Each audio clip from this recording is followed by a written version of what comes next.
سود خالصمون 550 میلیون تومان در 8 ماه برآورد میشه.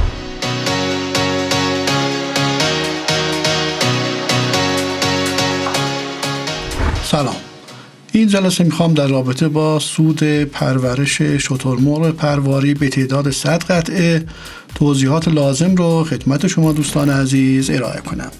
در مورد مزایای پرورش شترمرغ چند نکته رو خدمت دوستان عرض کنم، بعد بپردازیم به سود و زیان و هزینه ها و درآمدهای پرورش شترمرغ. ببینید، قابلیت استفاده از تمام اجزای بدن یکی از مزایای پرورش شترمرغ است. از همه قسمت‌های بدن، از پر و پوست و گوشت و تخم اینها میتونید استفاده کنید.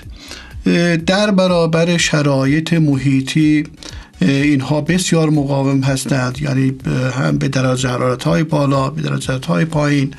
بعد اینها مقاومت بیشتری نسبت به سایر طیور از خودشون نشون میدن. کیفیت گوشت شترمرغ بسیار بالا هست با توجه به اسید امینه هایی که در پروتئین گوشت موجود هست. کیفیت گوشتش بسیار بالاست. تقاضا برای صادراتش در کشور زیاد هست. اگر بتونید برای صادرات اقدام کنید و مبادی صادرات رو بتونید شناسایی کنید، میتونید سود بیشتری هم دریافت کنید. شرایط سازگاری با آب و هوای مختلف هم یکی از مزایاهای پرورش شترمرغ هست. بازگشت سرمایه‌اش هم مناسبه. توی 8 ماه پروار اینها بازگشت سرمایه دارند با سود بیشتر و مشکل بازاریابی تا حدی برای دوستان وجود داره.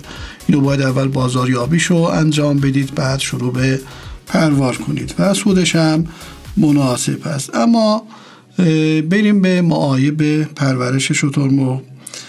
فرایند اداری دریافت مجوزش یه مقدار طولانی هست، اونم بستگی به روابط شما داره که بتونید دریافت کنید. بعد بلوغ دیرهنگام دارن، یعنی بعد از 2.5 سال به تخم گذاری میرسن و یه مقدار روند جوجه کشی سختری دارن نسبت به مرغ. مسئله جوجه کشی اینها یه مقدار سخته. اما میپردازیم به هزینه های پرورش شترمرغ در شهریور ماه 1403. بریم به هزینه های خرید جوجه یک روزه، ببینیم که وضعیتش چه جوریه. ما این جدول رو از سایت ITP نیوز که سایت معتبری برای قیمت پرورش شترمرغ هست، این رو قیمت ها رو در آوردیم و در اینجا گذاشتیم که ما لینکش هم اینجا آماده گذاشتیم. دوستان میتونن از طریق لینک وارد بشن. جدول قیمت جوجه شترمرغ در شهریور هست.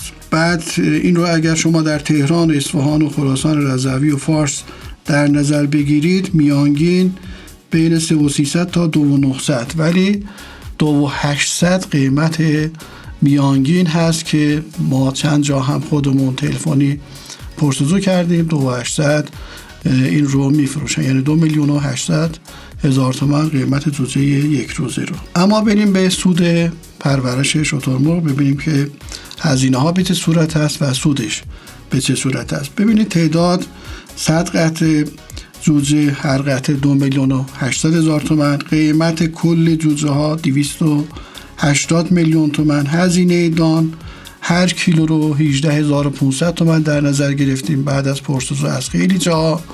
بعد در سایت های مختلف هم قیمت اینه. اگر خواستید به همین قیمت هم میتونید خرید کنید. زمان پروار 8 ماه هست. مصرف کل دان برای یک جوجه 400 کیلو، در برخی از فارم ها زیر 400 کیلو تا 350 کیلو هم گزارش شده. برای 100 جوجه 40 تن ما مصرف دان داریم. هزینه دان برای 40 تن اگر در 18,500 تومان ضرب بشه چیزی حدود 740 میلیون تومان ما هزینه دان رو داریم. هزینه کارگر رو اگر توی 8 ماه حساب کنید، هر ماه 15 میلیون تومان میشه 120 میلیون تومان هزینه یک کارگر. اینم هزینه های واکسن و دارو و آب برق و حمل و نقل و ضد عفونی رو که ما 30 میلیون تومان اینو در نظر گرفتیم. در کل جمع هزینه ها 1,170,000,000 تومان برآورد میشه. اما بریم به سودش و فروشش ببینیم که فروشش به چه وضعیتیه. خب جمع کل هزینه ها رو برآورد کردیم، 1,170,000,000 تومان برای 100 قطعه شترمرغ. بعد فروش رو، تلفات رو 3% در نظر گرفتیم، پس شد 97 شترمرغ ضرب در 200,000 تومان به صورت زنده گوشتش به فروش میره، ضرب در 90 کیلوگرم هم که در 8 ماه به 90 کیلو و بیشتر هم گاهم میرسن، میشه 1,246,000,000 تومان در کل فروشمون از بابت پروار شترمرغ 97 قطعه. بعد از این تعداد ما کسر میکنیم هزینه هامون رو که 1,170,000,000 تومان بود، هزینه هامون رو کسر میکنیم، چیزی حدود 576,000,000 تومان سود خالص از 576,000,000 تومان دوستان. بعد اینو در 8 ماه شما میتونید به دست بیارید. ما از این 76,000,000 تومان 26,000,000 تومان هم گذاشتیم برای هزینه های پیش بینی نشده که سود خالصمون 550,000,000 تومان در 8 ماه برآورد میشه. این بود هزینه ها و درآمدهای پرورش شترمرغ پرواری به تعداد 100 قطعه. اما یه اطلاعات عمومی هم خدمت دوستان بدیم، هر 10 متر مربع یه قطعه رو شما میتونید در واقع پروار کنید. فضاشون باید فضای مناسبی باشه، کف بهاربند باید سیمانی باشه، واکسن و دارو باید به موقع تزریق بشه.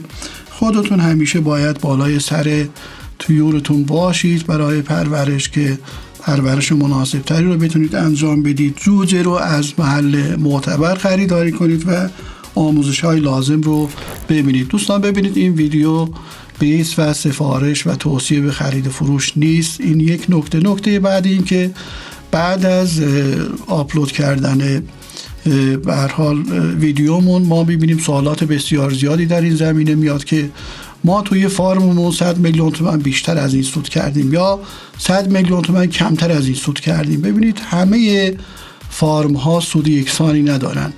این بستگی داره دوستان، بستگی به شرایط پرورش، جیره مناسب، آموزش های لازمی که شما در این زمینه میبینید. پس همه فارم ها شرایط یکسانی ندارند، درآمد یکسانی ندارند، هزینه های یکسانی هم ندارند. ممکنه یکی 400 کیلو دام بده، یکی 450 کیلوگرم دام بده، یکی بعد لاشه آخرش وزن زنده آخرش بشه 95 کیلوگرم، یکی بشه 90 کیلوگرم، یکی از فارما بشه 85 کیلوگرم. این بستگی به اون شرایطی که خدمتتون عرض کردم داره، یعنی اینکه باید خوب شما رسیدگی کنید، جیره مناسب استفاده کنید، بهداشت و درمانتون مناسب باشه و شرایط رو برای پرورش طیور فراهم کرده باشید. خیلی ممنون که تا آخر ویدیو با ما همراه بودید. ما را به دوستان خودتون معرفی کنید، سیو و شیر و لایک یادتون نره. اگر در رابطه با پرورش شترمرغ دوستان سوالی داشتن حتما برامون کامنت کنن تا در اسرع وقت به سوالات دوستان پاسخ داده بشه. خیلی ممنون، خدا نگهدار.